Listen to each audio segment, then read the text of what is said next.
The lens of reality. How the mind filters what we see. Reality is not what it seems. We like to believe we see the world as it is, clear, objective, and consistent. But what we call reality is not the external world itself. It's an internal simulation constructed by the brain. Our senses collect fragments of information, and our mind builds a coherent experience from that raw data. What we see, feel, and believe is less a mirror of the world and more a model of it. The lens of reality is not fixed, it is formed. Your perception isn't passive, it's participatory. Light enters the eye, sound hits the ear, and the brain gets to work making meaning. It compares the incoming data with past memories, beliefs, and expectations. What emerges is not reality, but your version of it, a personalized projection layered on top of the external world. In truth, we don't see the world. We see our thoughts about it. This doesn't mean reality doesn't exist. It does. But your experience of it is filtered through biology, psychology, and conditioning. Different brains interpret the same input in vastly different ways. Two people can stand in the same room and walk away with radically different stories about what happened. This isn't just subjectivity, it's neurology. Understanding this doesn't make perception less powerful, it makes it more profound. If we grasp that our reality is filtered, we gain freedom. We can begin to question our assumptions, reframe our narratives, and soften the sharp edges of reaction. We become observers of the lens, not just puppets of its programming. The lens of reality is crafted moment by moment. It adapts, adjusts, and evolves as we grow.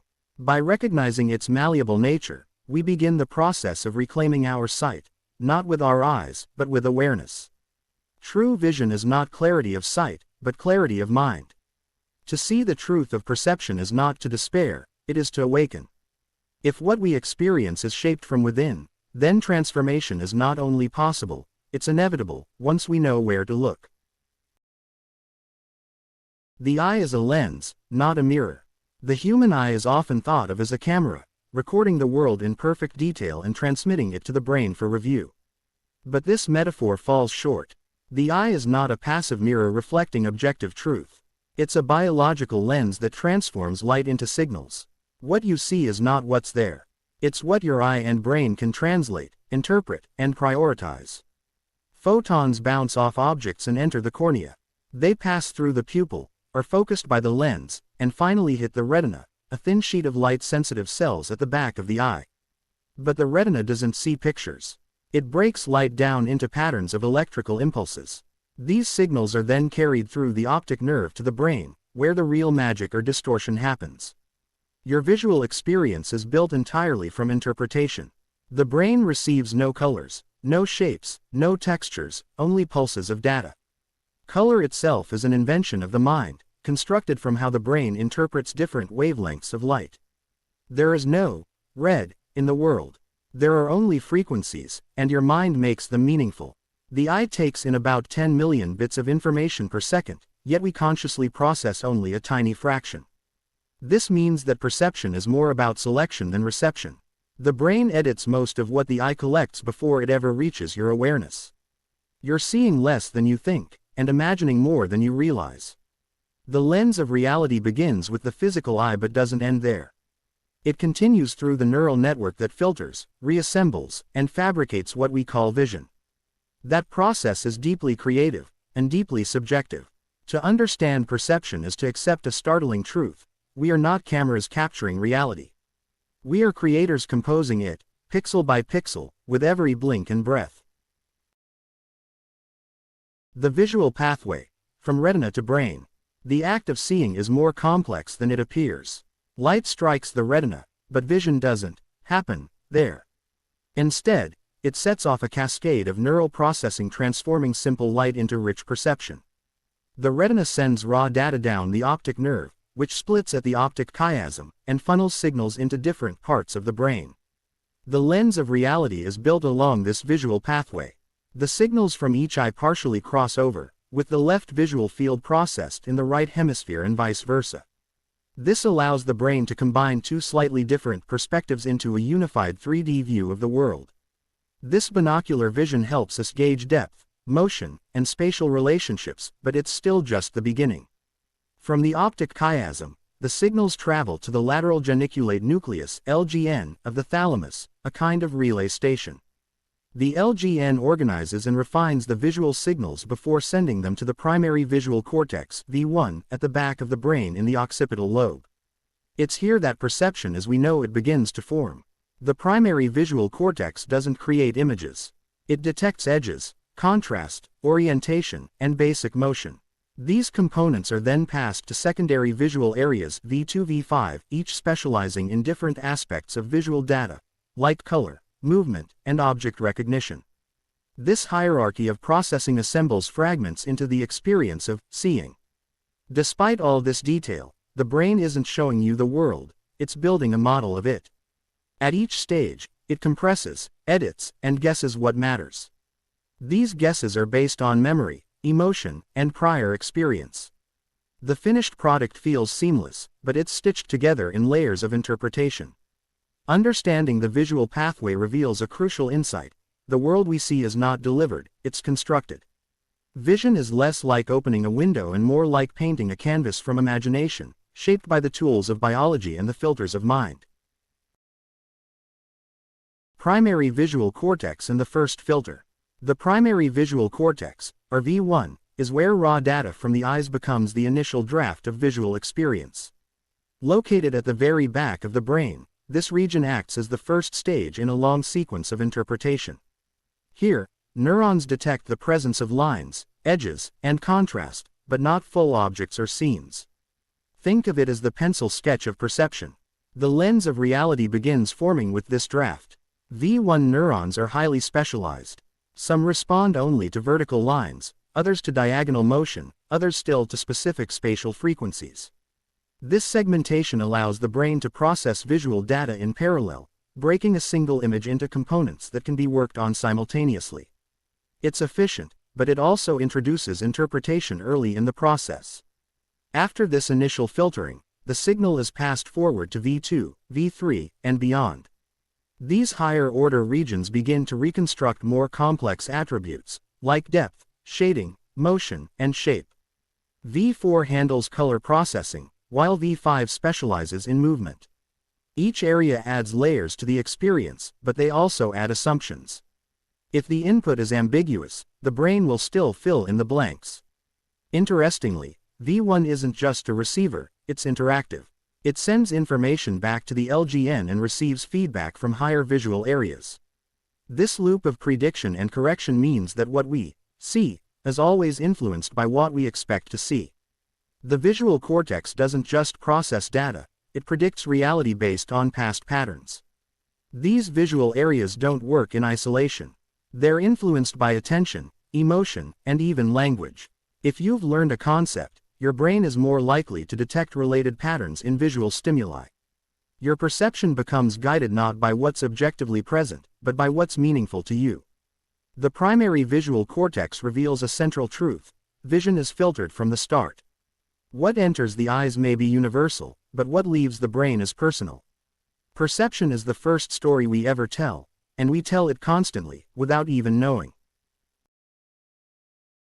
The brain fills in the gaps. What you see is not only incomplete, it's actively imagined. The brain does not relay a full copy of the visual world to your awareness.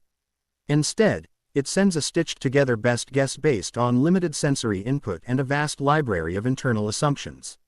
Much of what we see isn't seen, it's filled in. The lens of reality is as much a filter of imagination as it is of light. This isn't an error, it's a feature. The brain is bombarded with far more information than it can consciously process, so it takes shortcuts. If a pattern appears familiar, the brain auto-completes the rest. If a texture or color is missing, it substitutes what should be there. This process happens instantly, and usually, you're none the wiser. We've all experienced this during optical illusions, where lines appear bent or colors shift depending on context. These illusions don't trick the eye, they reveal the brain's hidden algorithms. Our mind sees what it expects, not what is. Even in everyday life, the brain invents details to create a stable, believable world. We see continuity where there is none. One famous example is the Kanizsa triangle, three Pac-Man-like shapes arranged to suggest a triangle that doesn't exist. Your brain sees it anyway. Another is the phenomenon of completion. If part of an object is hidden, your mind fills in the rest. We don't just perceive, we assume, infer, and fabricate to maintain coherence. This pattern-matching function is powerful but not perfect. It leads to misperceptions, false memories, and mistaken identities. It also means two people can view the same event and recall entirely different realities, not because of deception, but because of neurological editing. When we realize how much of our world is filled in, it humbles our certainty. The lens of reality isn't designed to show us truth, it's designed to show us function. It filters for survival, speed, and coherence, not accuracy. And when we know that, we become free to question not just what we see, but why we see it at all. The blind spot and perceptual guessing. Each of your eyes has a blind spot, an area on the retina where the optic nerve exits and no photoreceptors exist. In theory, this should leave a gaping hole in your visual field. Yet you never notice it. Why? Because your brain edits around it. It doesn't leave the space blank, it fills it in. This is one of the most literal examples of how the lens of reality relies on internal construction. This blind spot is a physiological fact, but its absence in your awareness reveals a deeper truth. Perception is not direct access to the world. It's interpretation. The brain guesses what's likely in the missing space and paints in surrounding colors, textures, or even patterns. This doesn't happen consciously, it's built into your neural software. This gap-filling behavior isn't restricted to the blind spot. It happens all the time. Shadows, occlusions, or areas outside your central vision are constantly being guessed and glossed over. You're not seeing a continuous world, you're seeing a patchwork of high-resolution guesses stitched together with assumptions and familiarity. We tend to trust our eyes more than we should. But in reality, your vision has seams, shortcuts, and silent edits. When we view a scene, we focus on only a small area, the fovea, and move our eyes rapidly via saccades to stitch together a complete picture. Your brain pretends you're seeing everything all at once. You aren't. The implications are profound. It means your perception can never be fully trusted as evidence of objective truth. What seems real may be a neurological hallucination, one that feels seamless only because the brain needs it to be. The smoothness of experience is a convenience, not a confirmation. When we understand how often we guess instead of see, we realize that humility must be built into every perception. The lens of reality isn't crystal clear, it's adaptive, selective, and stitched from memory, not just light. To perceive clearly, we must first recognize how much we do not see. Perception is reconstruction. Vision is not a recording. It's a reconstruction. Your brain doesn't take snapshots of reality like a camera. Instead, it builds a live rendering of the world using limited input, previous experience, and predictive modeling. What you experience as seeing is actually imagining, refined by sensation. The lens of reality is more painter than photographer. This concept, perception as a top-down process, is now well supported in neuroscience. Sensory data enters from the bottom, but the brain overlays expectations and memory from the top. These two forces collide in the middle, resulting in what we perceive. Much of your sight, then, comes not from your eyes, but from your mind. This explains why optical illusions work so effectively. The brain is not just receiving data, it's trying to make meaning from it.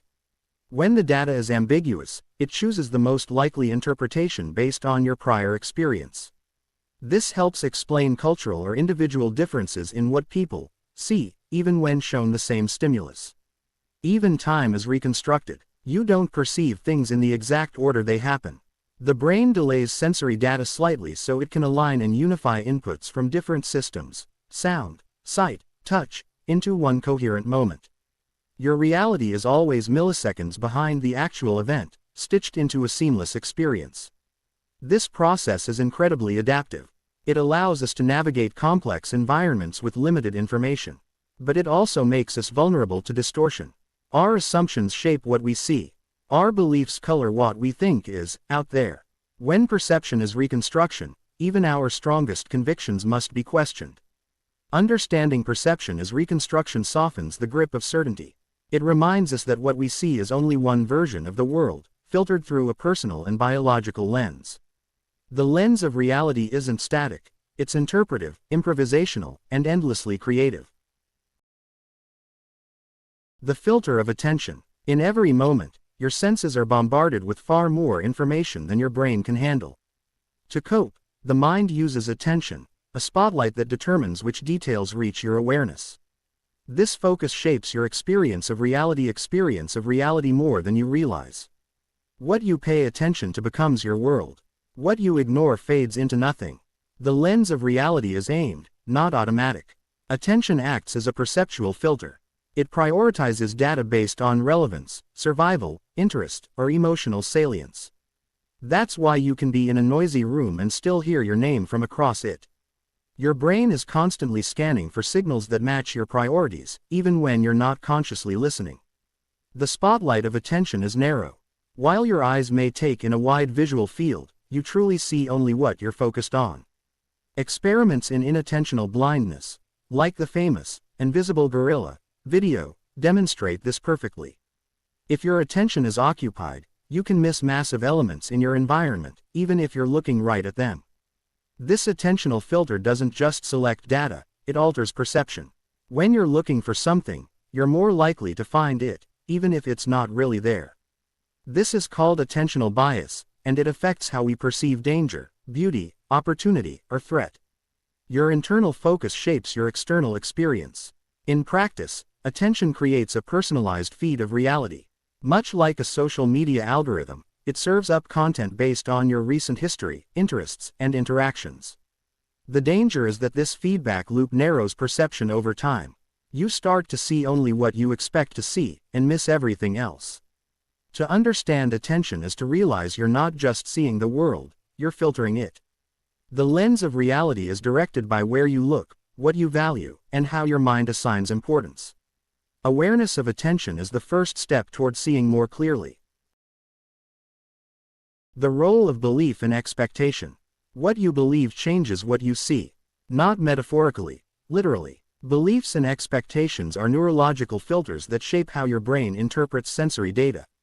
If the eye provides the input, the mind provides the meaning. And often, that meaning is pre-decided. The lens of reality bends toward belief. This filtering starts early. If you believe the world is hostile, you'll interpret neutral faces as threatening. If you expect failure, you're more likely to notice signs confirming it. This isn't imagination, it's perception. Belief systems tune your senses to confirm themselves, creating self-reinforcing loops of interpretation. These feedback loops are biologically efficient. The brain prefers predictions over raw data. It's faster to confirm what you already believe than to assess every new situation from scratch. This predictive bias helps us survive, but it also distorts reality. We begin to experience not what is, but what we expect. Placebo and nocebo effects are vivid examples. A sugar pill can trigger healing if the patient believes it will help. Conversely, negative expectations can worsen symptoms. In both cases, belief influences biology through perception. Pain lessens, symptoms improve. The lens of reality changes the body's actual response. Expectations also shape time perception, visual clarity, and memory recall. When we expect something to happen, we're more likely to notice it, remember it, or even invent it. Eyewitness testimonies often suffer from this distortion. People don't lie, they simply perceive what they believed they would. When you understand how belief shapes perception, you gain power. You can begin to spot the filters distorting your vision. You can ask, is this real, or is this what I believe is real? In doing so, the lens of reality becomes more transparent. And through that transparency, truth has room to emerge. Cognitive bias in real-time perception. Our minds are not neutral observers, they're active editors. The brain uses cognitive biases to streamline decision-making and interpretation. These shortcuts help us make sense of the world quickly, but they often skew what we perceive. The lens of reality is not just bent by biology, it's biased by design. One of the most common biases is confirmation bias, the tendency to notice, remember, and favor information that aligns with what we already believe. This bias operates below conscious awareness and subtly distorts perception in real time. When we expect to be judged, we'll see rejection. When we expect hostility, we'll read malice into neutral faces. Another is selective perception, where two people perceive the same event differently based on their mental filters. A joke might seem harmless to one and offensive to another. A compliment may be taken as sarcasm. These aren't differences in opinion. They're differences in reality construction, created by cognitive bias. Anchoring bias also affects how we perceive new information. The first detail we receive, whether it's a price, an emotion, or an idea, anchors our perception, and we unconsciously compare everything else to it. This skews our judgment and alters how we weigh importance. Even memory is shaped by bias. Hindsight bias leads us to believe we knew it all along. Negativity bias makes us remember threats more vividly than rewards. These aren't memory flaws, they're perception errors that begin the moment you take in new information. Recognizing these biases isn't about eliminating them, it's about making the unconscious conscious. By becoming aware of the filters we carry, we soften their control. We can pause, question, and recalibrate our lens before reacting. Cognitive bias reveals that perception is not fact, it's filtered opinion. The lens of reality isn't clean glass. It's colored, curved, and often fogged by assumption. But with awareness, we can begin to wipe it clean, and see a little more clearly. Individual differences in perception. No two people see the world the same way, not metaphorically, but biologically and psychologically. Each person's lens of reality is crafted through a unique combination of genetics, experiences, personality, and neurological wiring. What's obvious to one may be invisible to another. Perception is never universal, it's always personal. Consider someone with trauma. Their nervous system has learned to scan for threat, so their perception becomes primed to detect danger, even in safe environments. A raised voice may register as violence. A passing glance may feel like judgment. Their world feels different because their filter is different. Neurodivergent individuals, such as those with autism, ADHD, or sensory processing sensitivity, may experience the world in ways that neurotypical people cannot fully grasp. Lights may seem painfully bright. Background sounds may feel overwhelming. Social signals might not register. These differences aren't imagined, they're neurologically real. Mood and mental health also play major roles. Depression narrows attention and dulls color. Anxiety sharpens detail but distorts context. Mania floods perception with meaning, sometimes to the point of delusion. In every case, the internal state reshapes external experience. The world changes depending on how the brain processes it. Even basic preferences, like introversion versus extroversion, influence what we notice and value. An extrovert may see opportunity in a crowd, while an introvert sees overstimulation. One person sees beauty in complexity, another sees only confusion. These aren't choices, they're lenses. By recognizing the variability of perception, we develop empathy. We begin to understand that disagreements about what happened may not stem from lies, but from lived realities. The lens of reality is not shared, it's intersected. Each person navigates a version of the world shaped by their own neural architecture. To see this is to honor the truth in multiple truths. Emotion and visual interpretation. Emotions aren't just reactions to what we see, they help shape what we see in the first place. Emotional states alter how the brain processes visual information, sometimes dramatically. Fear narrows focus. Joy expands it. Sadness dampens color and contrast. Excitement sharpens clarity. The lens of reality doesn't sit outside emotion, it's tinted by it. Under threat, the amygdala, the brain's fear center, activates and alters the flow of sensory information. You become hyper-aware of movement, shadows, and potential threats. This makes sense evolutionarily, but it comes with a cost. Nuance is lost. You may misread a neutral face as hostile or interpret silence as danger. Positive emotions, by contrast, tend to widen perceptual scope. Psychologist Barbara Fredrickson calls this the broaden and build effect. When we feel safe or joyful, we're more likely to notice beauty, connect ideas, and take in peripheral details. The world seems bigger, brighter, and more interconnected. Stress also affects perception. Cortisol and adrenaline shift attention toward urgency, often at the expense of accuracy. You may overlook important details simply because your system is prioritizing speed over thoroughness.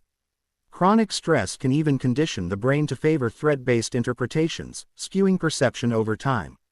Emotional memory plays a role, too. If a place or face is associated with a past emotion, your brain tags it with that feeling the next time you see it, even if the present moment is neutral. You're not just seeing what's in front of you, you're reliving emotional impressions attached to it. Recognizing the emotional filter brings mindfulness to how we interpret the world.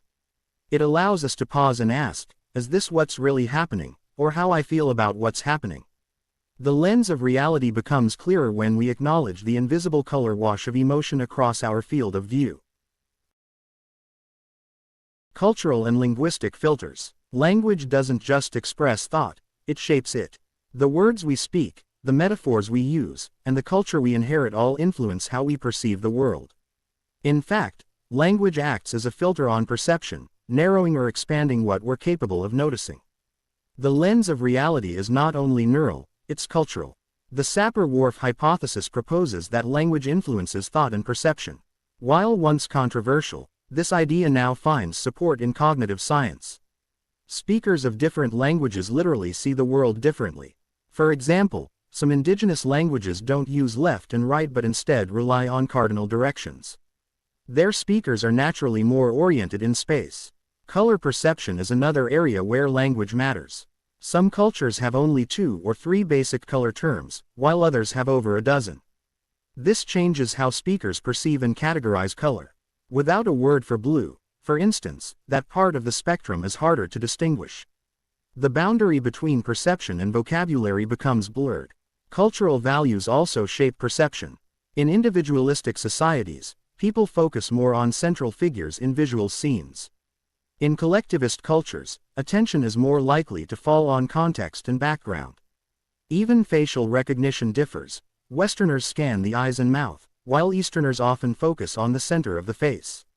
Our cultural myths, symbols, and belief systems further encode perception. A snake may represent fear in one context, wisdom in another. An eclipse may mean catastrophe, or divine intervention. These are not arbitrary, they're cultural overlays on the raw data of experience. When we understand the cultural and linguistic filters on vision, we start to realize how deeply conditioned our perception truly is. The lens of reality is polished by the stories we've inherited, and by becoming aware of those stories, we gain the freedom to see beyond them. Mirror neurons and empathic perception. When we observe someone else's actions or emotions, something remarkable happens inside our brain. Mirror neurons fire. These specialized cells allow us to internally simulate what we're seeing, activating neural patterns as if we were experiencing the event ourselves. Through this mechanism, we don't just witness, we feel. The lens of reality becomes a shared space between self and other. Discovered in monkeys and later confirmed in humans, mirror neurons fire both when an action is performed and when it is observed. Watch someone smile, and your brain lights up as if you're smiling too. Witness pain, and areas involved in processing pain activate in you. It's not imitation, it's internal participation. This mirroring forms the neurological foundation of empathy.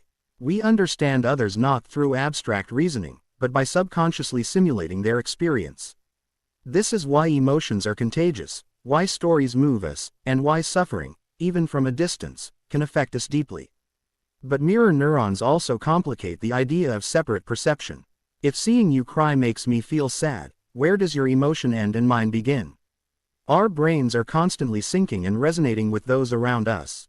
Perception becomes entangled. The lens of reality isn't just individual, it's relational. This empathic overlap is strongest in emotionally bonded individuals, parents and children, lovers, close friends, but it also works in group settings. Mirror neuron activity helps explain crowd behavior, mob mentality, and the emotional energy of live performances or sacred rituals. We are neurologically wired for shared experience. Understanding mirror neurons reminds us that perception is not isolated within the skull. It is permeable. Through empathy, we become conduits for one another's realities. And when we honor that permeability, we move from mere observers of the world to compassionate participants in its unfolding. Projection and the psychological lens. One of the most powerful distortions in human perception is projection, the tendency to attribute our own unconscious feelings, fears, or desires onto the external world. In psychological terms, projection occurs when we disown parts of ourselves and see them in others. But neurologically, this process is baked into the way the lens of reality works. We rarely see people as they are, we see them as we are. The brain constructs quick models of others based on limited cues, and then overlays that model with emotional and cognitive content drawn from our past. If you've been betrayed, you may assume betrayal. If you carry unprocessed anger, you may spot hostility where there is none. This phenomenon is deeply rooted in early psychoanalytic theory. Freud viewed projection as a defense mechanism, while Jung saw it as a key to individuation, the process of reclaiming the disowned parts of the psyche. Modern neuroscience echoes this idea. Much of what we perceive, out there, begins as pattern matching from within. Projection is not always negative. We also project beauty, wisdom, and potential. We fall in love not with who someone truly is, but with who they reflect back to us. Later, when our projections fade, we're often left with disillusionment, or growth. These shifts are moments where our lens is being updated, however painfully. The key to navigating projection is awareness. When something triggers an outsized emotional response, it often signals a projection. Instead of judging what we see, we can ask, is this about them, or about me? In doing so, we reclaim our perception as a mirror, not a verdict. The lens of reality is not a clear window, it is a reflective surface. What we project onto the world returns to us, shaped by our expectations and unresolved stories. But if we're willing to look inward, projection becomes a portal, not to illusion, but to self-discovery. Memory is a perceptual modifier. Memory doesn't just store what we've seen, it rewrites it. It reshapes perception both retrospectively and in real time. When you look at something, you don't start from zero. Your brain references similar experiences to fill in meaning, determine relevance, and create emotional context. In this way, memory becomes a co-author of perception. The lens of reality is tinted by everything you've seen before. Neurologically, the hippocampus and associated memory networks influence how incoming data is interpreted. Familiar environments feel normal, even if they're objectively flawed. Unfamiliar stimuli are met with more suspicion or confusion. These memory-based shortcuts help speed up decision-making, but they also create a biased view of reality. Consider priming. If you've recently seen a scary movie, you may interpret creaks in your house as signs of danger. If someone reminds you of a loved one, you may feel warmth toward them, even if you've only just met. Memory doesn't sit idle, it becomes a lens through which new data is colored and evaluated. Recollection itself is fluid. Every time you recall an event, your brain slightly edits it.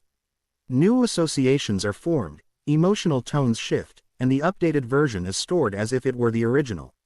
This process, known as reconsolidation, means your memories are less like files in a cabinet and more like clay that's reshaped each time it's touched. This constant interaction between memory and perception helps explain why people can have wildly different interpretations of shared events. It's not just that they remember differently, it's that their original perception was already shaped by their unique internal archive. To see clearly, we must recognize that we are always looking through the past. The lens of reality is not just current, it's cumulative. Awareness of memory's role lets us distinguish between what is real and what is merely familiar. And in that clarity, we gain the power to create new perceptions that are no longer chained to the old. Hallucination versus perception. We often think of hallucination as something rare, disconnected from reality, a symptom of illness or delusion. But modern neuroscience paints a more intriguing picture. Perception itself may be a kind of controlled hallucination. The difference between seeing and imagining is not as absolute as we've been taught. Both rely on the brain's internal model of the world. The lens of reality is a spectrum of construction, not a binary. Perception and hallucination share neural architecture. The same brain regions that light up during hallucinations also activate during normal visual processing. In fact, The brain is always predicting sensory input based on prior experience. When these predictions are accurate, we call it perception. When they are off, we call it hallucination. Philosopher and neuroscientist Anil Seth proposes that the brain is constantly generating guesses about the world and updating them with sensory feedback. In this view, your entire experience of reality is a controlled hallucination, stable only because the predictions match the input well enough to maintain coherence. This has profound implications. It means our sense of sight is not a passive reflection but an active simulation. And it also suggests that hallucinations, whether induced by trauma, mental illness, or psychedelics, are not so alien. They are natural functions turned up too loud or unfiltered by external feedback. Dreaming is another example of full-blown internal hallucination. While asleep, the brain creates a reality so vivid we often believe it until we wake. The fact that this is possible every night confirms how easily the brain can construct convincing realities without any external input. By understanding that perception is partly hallucinatory, we become less attached to the certainty of what we see. The lens of reality is not the absence of illusion, it is the regulation of it. When illusions are known, they lose power. And when perception is questioned, awareness grows. Consensus reality and social perception. For society to function, people must agree on certain aspects of reality. We call this shared agreement consensus reality. It includes the meaning of traffic lights, the structure of time, social norms, even what counts as a fact. But consensus doesn't equal truth, it equals collective belief. The lens of reality is often constructed through mutual agreement, not objective accuracy. Language plays a central role in shaping this shared world. Words and symbols allow us to coordinate experiences, but they also confine us to predefined interpretations. A dog is a pet, a dollar has value, a nation is real, but only because we collectively say so. These agreements become part of the perceptual scaffolding we rarely question. Social perception also influences what we notice and how we interpret it. Group identity, peer pressure, and authority all shape our lens. In ambiguous situations, we tend to conform to what others report seeing, even if it contradicts our direct experience. This is the essence of social suggestion. Reality is filtered through approval. Cultural narratives reinforce this further. Shared histories, media, and education systems offer a consensus version of events. While these stories provide cohesion and belonging, they can also blind us to alternative perspectives. What is seen as true in one society may be rejected entirely in another. Consensus reality creates stability, but it can also become rigid. When the collective lens narrows too tightly, dissenting views are labeled irrational or dangerous. Innovation and paradigm shifts often begin with individuals challenging the dominant perception, shaking the lens until a new one emerges. Recognizing consensus reality doesn't mean rejecting it. It means realizing that much of what we take for granted is constructed. The lens of reality we share is useful, but incomplete. And when we step outside it, we create space for deeper truths to surface, truths that transcend agreement and awaken personal insight.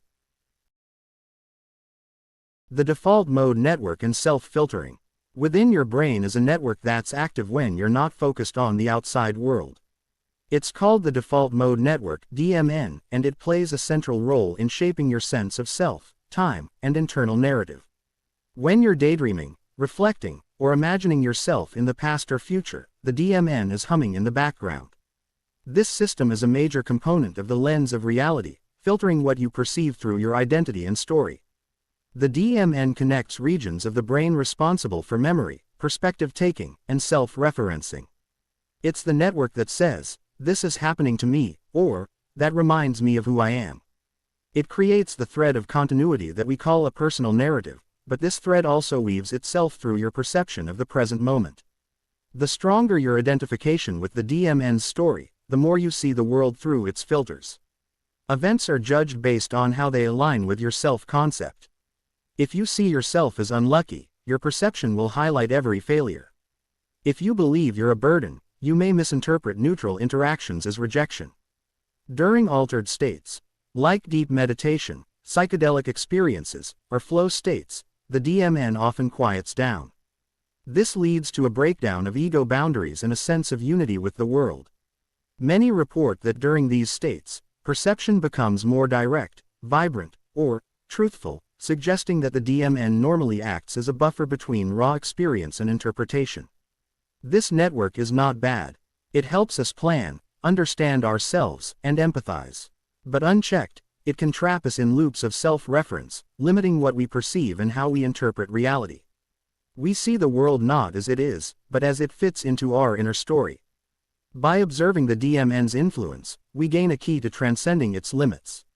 The lens of reality becomes clearer when we realize it's shaped by a storyteller within, and we don't always have to believe the story. The science of change blindness. One of the most startling findings in perception science is a phenomenon known as change blindness, the brain's inability to detect large changes in a visual scene when attention is focused elsewhere. In some experiments, people fail to notice when buildings vanish, clothing changes, or entire people switch places. This reveals a critical truth: we see far less than we think. The lens of reality is not comprehensive, it's constructed around focus. Change blindness demonstrates how attention acts as a gatekeeper for awareness. If your focus is elsewhere, the brain often doesn't update the visual scene, even if a significant alteration occurs. This isn't a flaw, it's an efficiency mechanism. The brain prioritizes coherence over accuracy to avoid information overload. Even in real life, this happens constantly.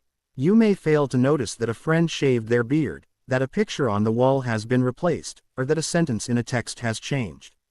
Unless these elements are directly relevant to your focus, they are often edited out by default. This phenomenon challenges the idea that we perceive reality in full detail.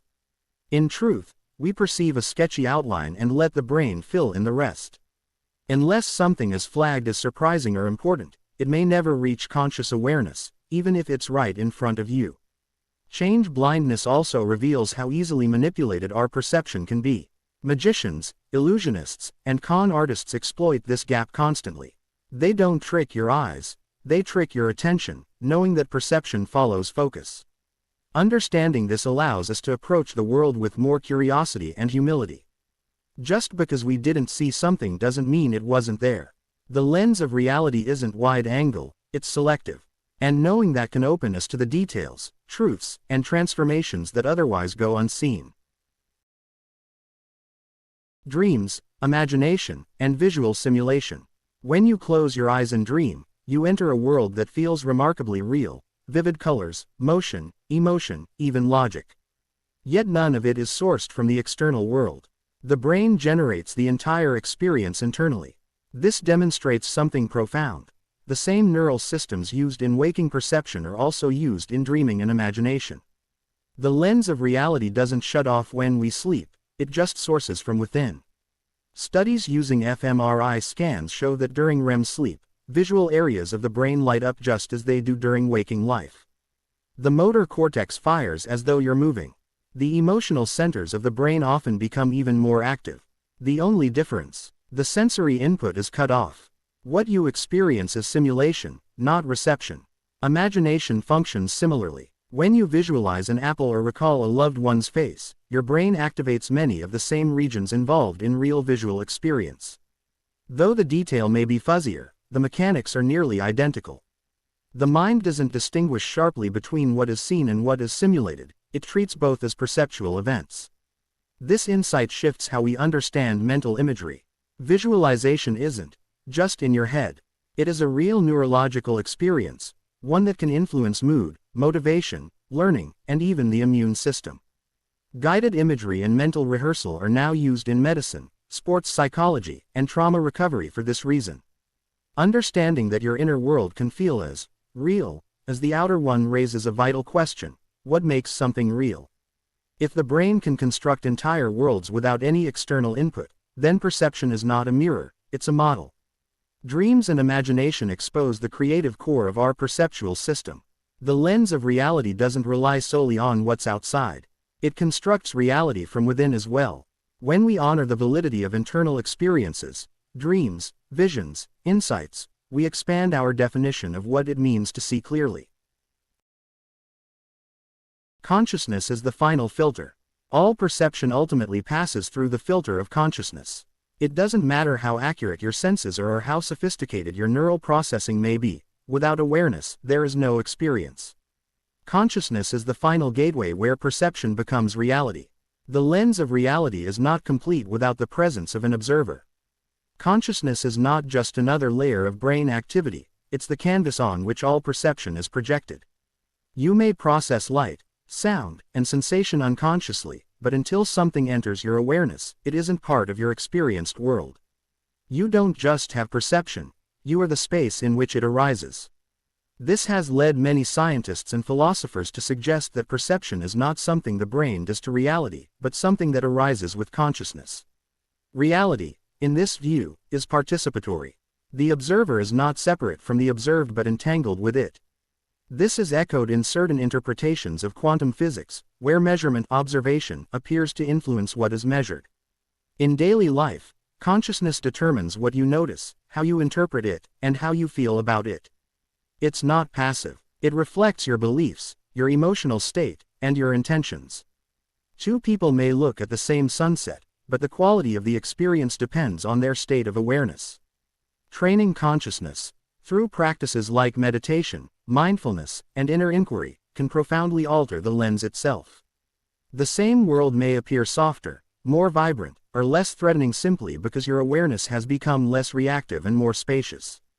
To understand consciousness as the final filter is to reclaim authorship of your experience. You are not simply a receiver of impressions. You are the space in which meaning forms. The lens of reality is not just mental, it is conscious. And as your awareness expands, so does the scope of what you're able to truly see. Neuroplasticity and perceptual shifts. Your perception is not fixed, it can evolve. Thanks to neuroplasticity, the brain's ability to reorganize and rewire itself, your lens of reality can literally be reshaped through learning, experience, trauma, or intention. This means perception isn't just filtered, it's trainable. Neuroplasticity allows neurons to form new connections and pathways based on input. This can happen over time through repetition, or suddenly through peak experiences or injury. As your brain changes, so too does what you notice, how you interpret stimuli, and what you ignore.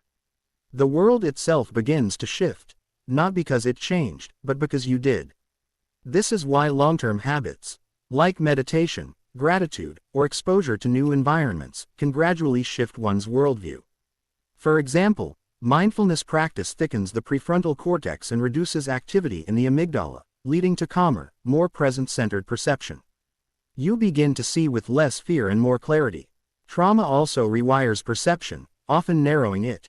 Hypervigilance, flashbacks, and emotional triggers all point to a lens that has been shaped by pain. Healing is not about erasing memories but about restoring flexibility to the nervous system. When the brain relearns that it's safe, perception opens up again. Learning new skills or engaging with different cultures also stretches the perceptual field. What once seemed strange or threatening becomes familiar. Over time, new neural pathways form, and your reality expands. The unfamiliar becomes integrated, and the unknown becomes known.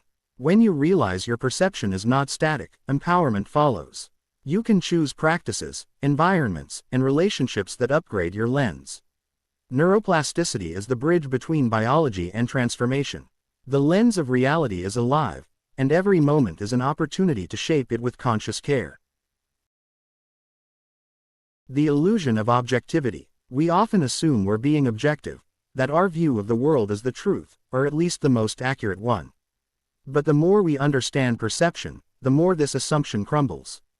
Objectivity is an illusion. Every experience we have is mediated through biology, emotion, memory, and bias. The lens of reality is never clear glass, it's always curved by the self.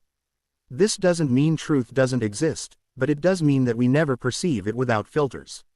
Even scientific instruments must be interpreted by human minds, which are themselves subject to perceptual limitations. Every act of observation carries some form of interpretation, no matter how subtle. Cognitive science confirms that perception is subjective. Our brains predict more than they receive. Our minds fill in gaps, dismiss anomalies, and cling to patterns. Two people standing side by side may see entirely different realities, and both can be valid within their context. Even objectivity in journalism, education, and justice is built on frameworks shaped by dominant culture. What's deemed neutral often reflects the values of those in power. Without recognizing the lens we're looking through, we confuse consensus with clarity. The illusion of objectivity creates conflict. If I believe I'm seeing the world as it is, then anyone who sees differently must be wrong. This rigid certainty fuels arguments, division, and intolerance. But when we realize that everyone sees through a lens, we gain compassion. Objectivity isn't found by pretending we have none. It's found by becoming aware of our filters, questioning our narratives, and honoring multiple perspectives. The lens of reality may never be flawless, but it can be honest. And from that honesty, we find the courage to grow, adapt, and understand each other more deeply. The observer effect in physics and mind. In quantum physics, the observer effect refers to how the act of observation can alter the outcome of an experiment. Measuring a particle, for instance, collapses its wave function, forcing it to adopt a specific state. While this principle applies to subatomic phenomena, it offers a striking metaphor for human perception. What we observe is shaped by the fact that we are observing it. The lens of reality doesn't just see, it participates. In psychology, this principle is mirrored in how self-awareness affects experience. When we pay attention to a behavior, emotion, or belief, it often begins to change. Attention alters energy. This is evident in mindfulness practices, where simply observing thoughts without judgment causes them to lose intensity or dissolve entirely.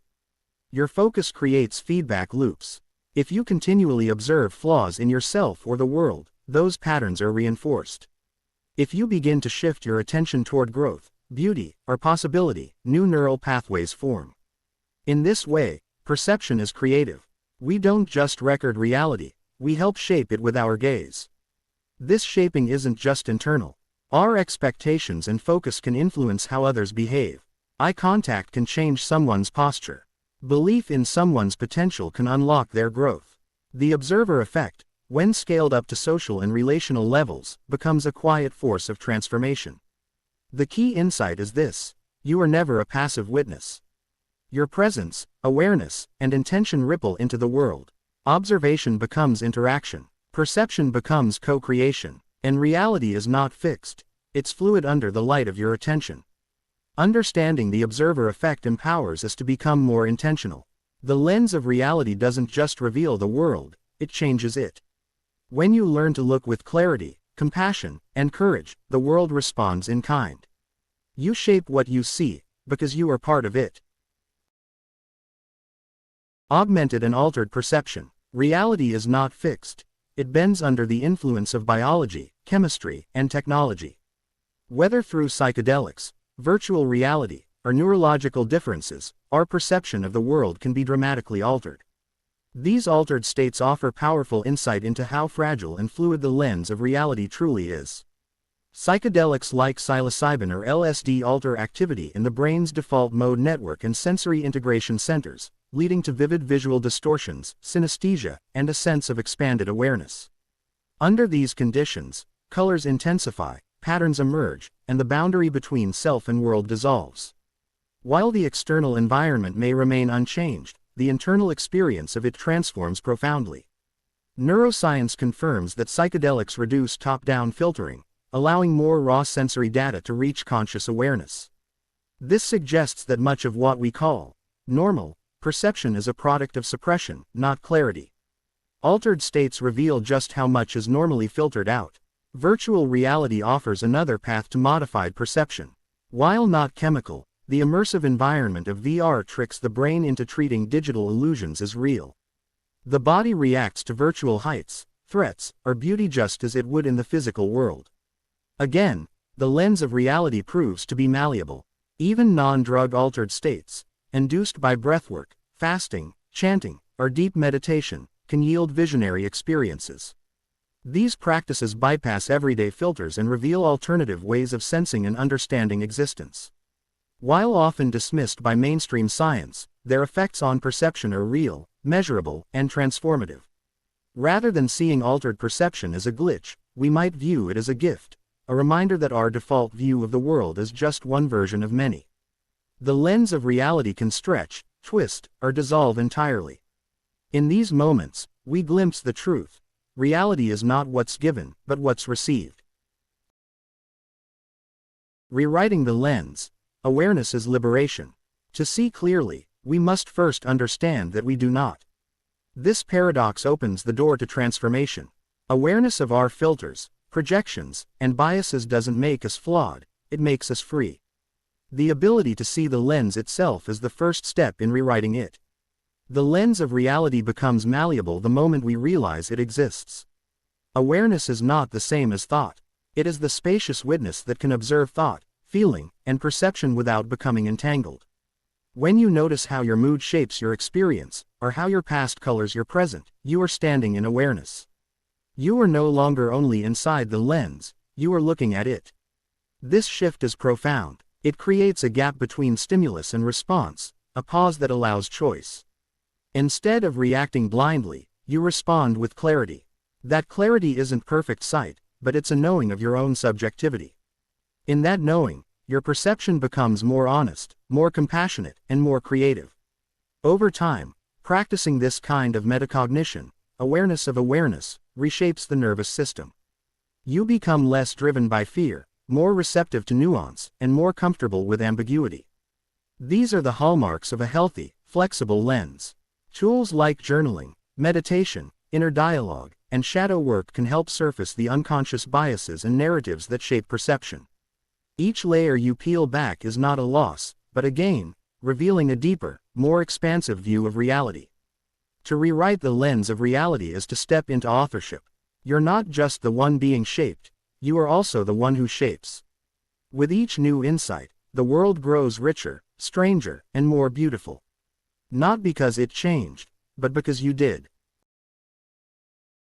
Living with multiple realities. One of the most important realizations in perceptual science is that reality is plural. Each of us lives in a world of our own construction, built from biology, memory, emotion, and culture. While we share a physical environment, our inner experiences of it diverge wildly. Learning to live with this multiplicity is essential. The lens of reality is unique for every observer. Disagreements often arise not from malice, but from mismatched lenses. Two people may interpret a gesture, event, or statement in entirely different ways, and both be sincere. This isn't a breakdown of truth, it's a reflection of diverse perception. Compassion grows when we remember that others are not seeing what we're seeing. This also explains why relationships, politics, and spiritual beliefs can become so charged. When someone challenges our view of reality, it feels like an existential threat, not just to our beliefs, but to our experience. We confuse, "this feels true to me," with, "this must be true for everyone." It rarely is. Accepting multiple realities doesn't mean surrendering to relativism. Some perceptions are more informed, more inclusive, or more compassionate than others. But even these are still lenses, just broader ones. The goal is not to destroy all perspectives, but to expand them. Practicing empathy, active listening, and curiosity are ways to bridge perceptual gaps. When we ask, "What lens is this person seeing through?" instead of, "Why are they wrong?" we open a channel for connection. We learn, not just to tolerate, but to honor perceptual diversity. The lens of reality multiplies with every consciousness that holds it. And when we live with that truth, we become more flexible, more peaceful, and more human. Reality is not a war of who's right, it's a symphony of different songs, all echoing from the same mysterious source. The role of meditation and mindfulness. Mindfulness is not about clearing the mind or escaping the world, it's about learning to see clearly. Through simple, sustained attention to the present moment, we begin to observe how thoughts arise, how emotion colors perception, and how fleeting all things truly are. In this awareness, the lens of reality begins to clarify. Meditation slows the mind's default reactions. As you sit and watch the breath, thoughts emerge, but instead of chasing them, you witness. Over time, you begin to see how perception is shaped by subtle mental habits: labeling, judging, fearing, grasping. These habits distort reality. Seeing them breaks their grip.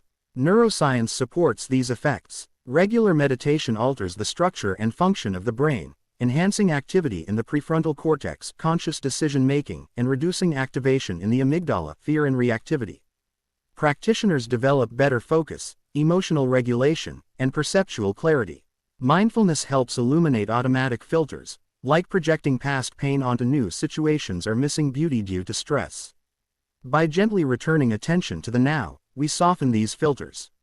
The world begins to reveal itself more vividly, not because it changed, but because the mind quieted enough to receive it. This practice also strengthens the observer's self, the stable awareness behind thoughts and feelings. When rooted in this observer space, perception becomes more spacious, less reactive. You begin to notice the lens itself, and with it, the freedom to adjust it with intention. The lens of reality is always there, but it's through meditation and mindfulness that we learn to clean it. Not to erase our story, but to see through it. What remains is not a void, but a clearer presence, a more honest view of the world, and a deeper connection to self and life. Seeing beyond the lens. After exploring how perception is shaped by biology, memory, attention, belief, emotion, and culture, a paradox emerges. While we can never fully escape the lens, we can become aware of it. And in that awareness, something remarkable happens. The lens of reality becomes translucent. We don't just look through it, we begin to see itself. This awareness doesn't require mystical powers or perfect insight. It begins with humility, the quiet recognition that we do not see things as they are, but as we are. From that space, curiosity is born. And curiosity is the antidote to dogma. When we question our filters, we loosen their grip. Seeing beyond the lens is not the same as removing it. As long as we are human, perception will be filtered. But when we hold our views lightly, with an openness to growth, they evolve. New data, new experiences, and new levels of consciousness recalibrate what we see. This journey is sacred. The more we understand the machinery of perception, the more we reclaim authorship over our experience. We become active co-creators, not victims of conditioning, but artists of awareness. The lens becomes not a limitation, but a canvas. Ultimately, seeing beyond the lens points us to unity. Behind all the fragmented views lies a field of presence, a silent witness untouched by belief or bias. This awareness sees not with judgment, but with love, and it invites us to relate to ourselves and others with compassion, wonder, and awe. The lens of reality is not something we must destroy. It's something we must understand. And in that understanding, we find both freedom and responsibility. To refine our perception is to refine our presence. And when presence meets perception, vision becomes truth.